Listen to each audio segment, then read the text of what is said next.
How's it going, y'all? My name's Tyler. I'm the distributor for Shoe Magic in Las Vegas, Nevada, and today we're going over the starter kit. Let's get started. Our starter pack consists of our bread and butter, a single bottle of cleaner, and a single brush.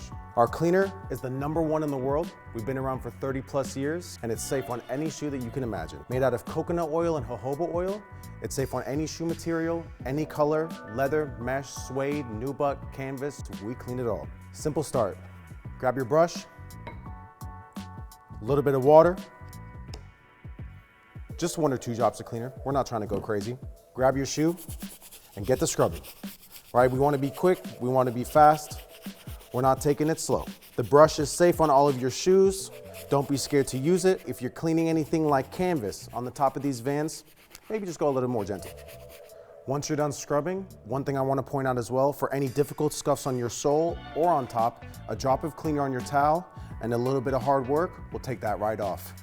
Once we're done, we're gonna wipe that down, and now we're done. Thank you so much for watching, guys. That's how you use the starter kit, and I look forward to seeing you guys next time.